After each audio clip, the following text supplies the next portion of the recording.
Bienvenue à New Providence. Je serai votre guide tout au long de notre visite.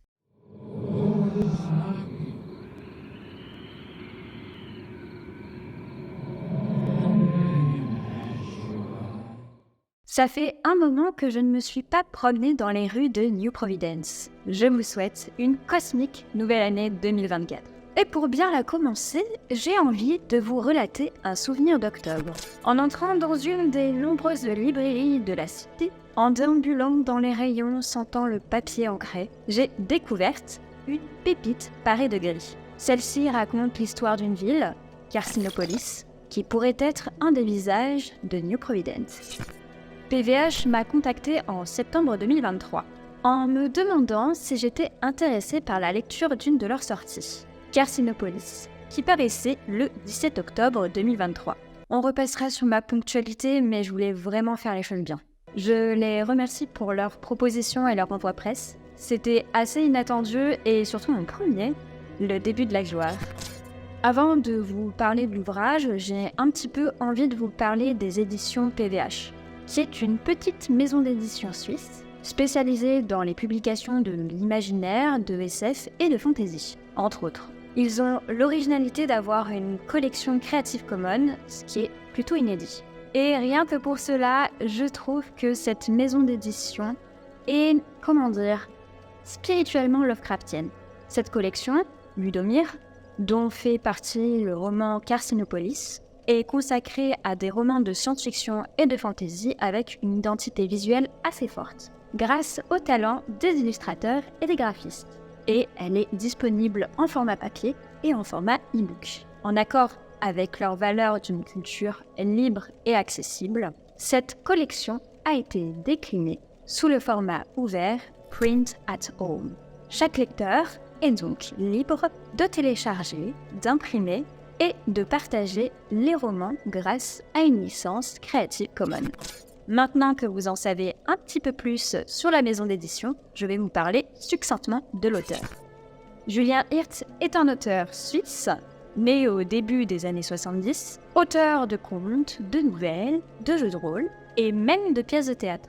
Il est également journaliste et animateur radio. Il a également un blog que j'ai un petit peu écumé et que je trouve très intéressant. Vous y retrouverez ses actualités et également quelques, voire même beaucoup d'articles autour des techniques d'écriture et de quels sont ses processus créatifs. Mais maintenant, parlons de son œuvre, parlons du roman, parlons de Carcinopolis.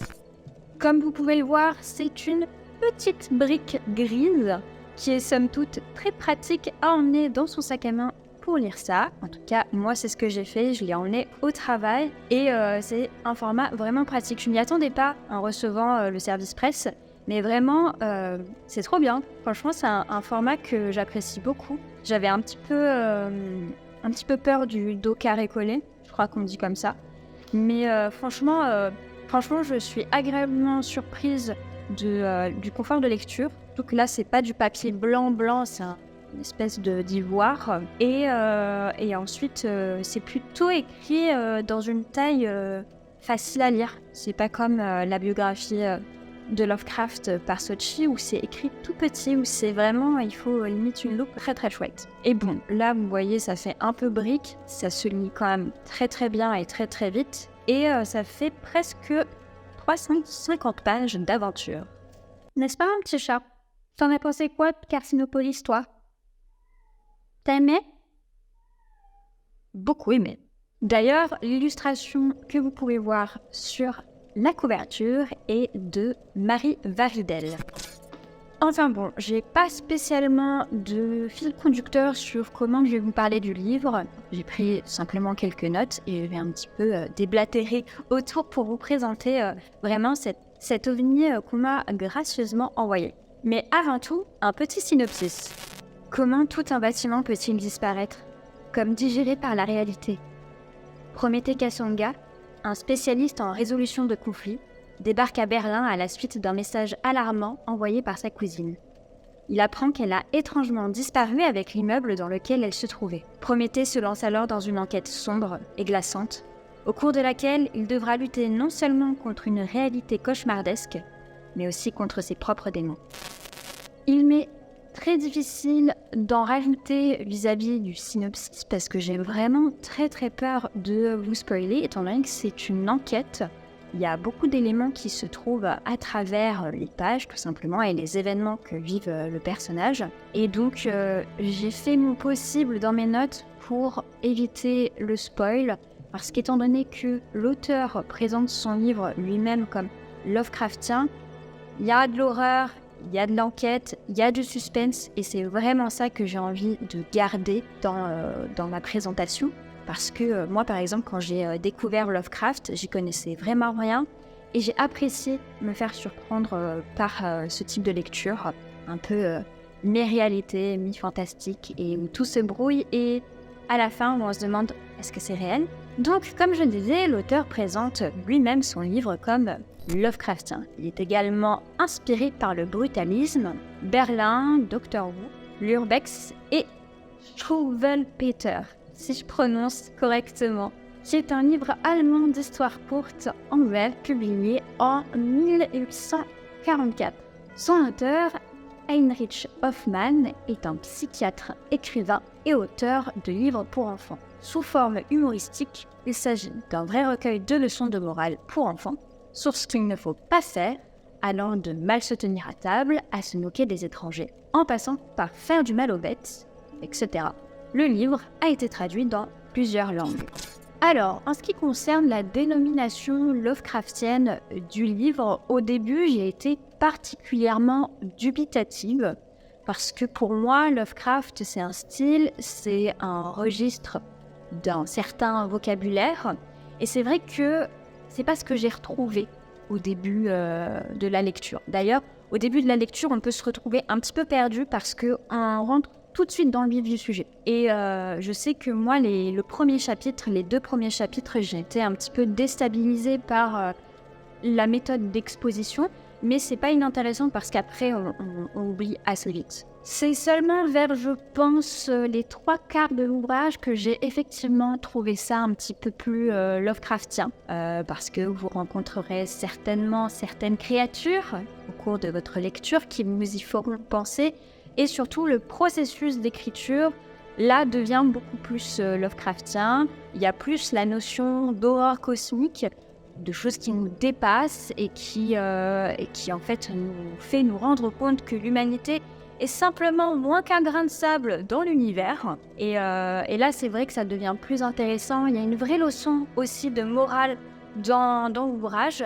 On peut la trouver un petit peu, un petit peu forcée, un petit peu trop évidente, mais pour le coup, en prenant en compte toutes les références de l'auteur, eh bien, je trouve que c'est vraiment pertinent. La façon dont ça a été construit, ils n'ont pas forcément écrit, on reviendra là-dessus un petit peu plus tard, la manière dont ça a été construit, eh bien, je trouve que c'est extrêmement intelligent. Même si c'est un livre qui est plutôt tourné pour les jeunes adultes, en fonction des sujets qui sont traités, de comment ils sont traités, je trouve que la construction de contes pour enfants qui est dans Carcinopolis est extrêmement pertinente, très bien réalisée et elle sert divinement bien le propos. C'est, je pense, une des originalités de l'ouvrage qui me fait dire que c'est un ouvrage à lire, à découvrir parce que on a quelque chose d'un petit peu différent. On va tout de suite parler un petit peu du style d'écriture qui peut éventuellement être étonnant pour certains. Alors, je ne sais pas si c'est dû à des coquilles dans l'ouvrage, c'est possible, ou alors parce qu'il y a des expressions qui me semblent être suisses à l'intérieur, mais il faut prendre en compte que parfois, il y a des expressions que j'ai pas forcément comprises parce que je pense que c'est des formulations ou c'est des mots qui sont plutôt utilisés du côté de nos amis suisses. Mais c'est pas la seule chose que j'ai envie de dire sur le style d'écriture. Si vous vous attendez à quelque chose d'extrêmement rococo, romantique, métaphorique, etc., c'est pas le bon livre. Clairement pas. L'écriture, elle est vachement simple et je sais que pour certains, c'est pas trop leur délire. Ils aiment bien les fioritures. En tout cas, moi, dans mon cas, j'adore les mots compliqués, j'adore les longues phrases, j'adore les superlatifs, voilà. J'adore vraiment les images, les couleurs dans les mots. Ici, c'est plus subtil. Disons que je pense que le choix de narration, s'est tourné vers la simplicité pour que ça soit accessible d'une part, pouvoir incorporer tous les éléments qu'il souhaitait de manière pas trop artificielle, qu'elle se soit vraiment prenante tout simplement. Et donc, il y a vraiment un choix, je pense, de rédaction qui est tourné vers la simplicité. C'est très moderne, j'ai pas l'habitude de lire ça en général, ou alors que pour des écrits techniques. Et c'est très peu ce que je choisis, en tout cas en littérature de l'imaginaire. Et je suis vachement surprise d'avoir carrément aimé cette expérience d'écriture parce que ça montre qu'on peut faire quelque chose de vraiment très très bon avec très très simple. Parce que là, c'est pas le style de l'auteur qu'on va vouloir appréhender, c'est l'histoire. Et là, Monsieur Hirt, l'auteur, est extrêmement talentueux en ce qui concerne l'investigation dans le roman. Il est très doué dans tenir en haleine son lecteur parce que vraiment, du bout en bout, je n'ai pas voulu lâcher mon livre. Ça a été une lecture un peu frustrante même parce que je me suis dit que 350 pages finalement, c'est pas assez long, j'en veux plus. Et ça me donne très envie de découvrir les autres œuvres de monsieur. Et cette simplicité rend énormément service au reste de l'histoire. Ça donne une narration exceptionnelle, prenante, addictive, tout ce que vous voulez. Au début, quand j'ai reçu le livre, j'étais un petit peu dubitative parce que je connaissais pas du tout la maison d'édition. Je me suis renseignée sur elle, en amont évidemment, pour voir si j'acceptais ou non cette lecture, ce service presse, parce que j'ai pas envie d'accepter tout et n'importe quoi, même sous couvert que je suis vraiment un tout petit compte sur les réseaux sociaux. Mais ce qui m'a convaincue d'accepter cette offre, c'est tout simplement parce que la maison d'édition a visiblement, elle aussi de son côté, fait l'effort de découvrir mon univers, que ce soit sur YouTube ou même Instagram, pour me proposer une publication qui corresponde à mon univers. Et j'ai trouvé ça très touchant, leur message quand ils me l'ont envoyé, en me disant oui, on a un livre qui pourrait éventuellement t'intéresser. Alors, grosso modo, c'est ce que ça disait. Et ça nous a fait penser à ton univers. Ok. Et effectivement, si vous appréciez ce que je produis sur Internet, que ce soit sur YouTube ou que ce soit sur Instagram en particulier, tout ce qui est graphisme, tout ce qui est autour du cyberpunk, de Lovecraft, de l'écriture, du storytelling, bref, de l'imaginaire, sans aucun doute que ce bouquin vous plaira parce que pour le coup, effectivement, Carcinopolis pourrait, la ville cancer d'ailleurs, pourrait également vous faire penser à New Providence en particulier ou au Technotemple. Étant donné que dans ce roman, on se retrouve très très rapidement dans un huis clos, avec beaucoup d'introspection, beaucoup de réflexion sur l'altérité, de réflexion sur le corps, la réalité, qui dépasse ce qu'on peut contrôler. C'est, je trouve, un voyage initiatique comme énormément de littérature imaginaire de toute façon. On raconte la quête d'un héros ou d'un anti-héros. Avec ce petit point, mon expérience de lecture débutait, somme toute, assez bien. Au début, comme je vous ai dit, je me suis retrouvée un petit peu déstabilisée parce que je me suis retrouvée perdue au milieu de l'aéroport de Monsieur Kasonga, où il débarquait au milieu de la marée humaine. Et on nous balance les premières informations très très vite, on comprend rien, puis après, petit à petit, en récoltant les indices dans le roman, on arrive à comprendre et même à enquêter en même temps que le personnage principal de Prométhée. C'est très symbolique, d'ailleurs il y a énormément de symbolisme dans cet ouvrage, c'est ce que j'ai adoré également, c'est qu'il y a beaucoup de références et des références pertinentes, intelligentes, qui nous font ressentir une sorte de mythification. Bref, je ne saurais pas trop comment expliquer. Après avoir passé les quelques chapitres où on se retrouve un petit peu balancé comme ça dans l'histoire, eh bien, part à l'aventure à Berlin, on se promène. En plus de ça, c'est l'Allemagne, j'aime énormément ce pays. J'ai eu l'occasion d'y aller déjà 2 fois et j'ai énormément apprécié mon expérience de la vie allemande. Actuellement, c'est un de mes petits rêves d'aller à Berlin et de profiter de cette ville. Donc, un point en plus. Sans parler du fait que je suis une archi-fan de l'architecture brutaliste. Et là, on a de très chouettes descriptions et on sent la lourdeur, la grisaille de cette architecture qui est imposante, qui est mythique et qui tout simplement à ce côté presque inquiétant.